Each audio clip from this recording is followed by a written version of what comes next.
নমস্কার বন্ধুরা, কুকিং প্যালেটে তোমাদের স্বাগত। আজকে বানাবো সিমের বীজ দিয়ে ডাল মাছ দিয়ে।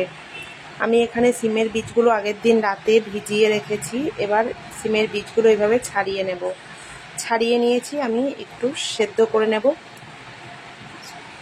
সেদ্ধ হয়ে গেছে সিমের বীজগুলো। আর আমি নিয়েছি ট্যাংরা মাছ, নুন হলুদ মাখিয়ে নিয়েছি। মাছগুলোকে ভেজে নেব। তো মাছগুলোকে আমি এইভাবে করে ভেজে নেব। এবার ওই তেলের মধ্যে আমি দিয়ে দেব 5 ফোড়ন, তেজপাতা, শুকনো লঙ্কা আর কুচনো পেঁয়াজ একটা বড় সাইজের নিয়ে নিয়েছি, কুচি করে দিয়ে দিলাম।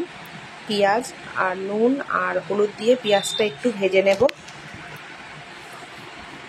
আর এদিকে সিমের বীজগুলো সেদ্ধ হয়ে গেছে, একটু ঘুটে নেব ঘুটনি দিয়ে।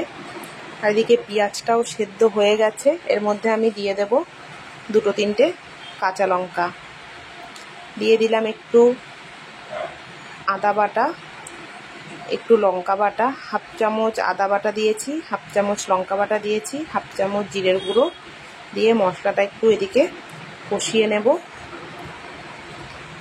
আর তারপর সেদ্ধ করে রাখা ডালটা ঘুটে নিয়েছিলাম, সেটা ঢেলে দিয়েছি।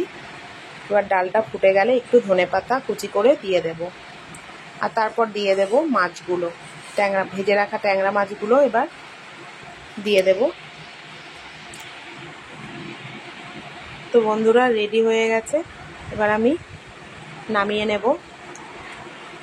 সিমের বীজ দিয়ে ট্যাংরা মাছের এই রেসিপিটি তৈরি হয়ে গেছে।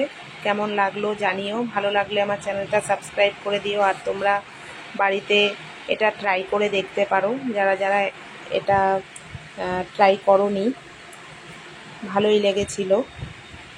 তো ভালো থেকো, সুস্থ থেকো। নমস্কার বন্ধুরা।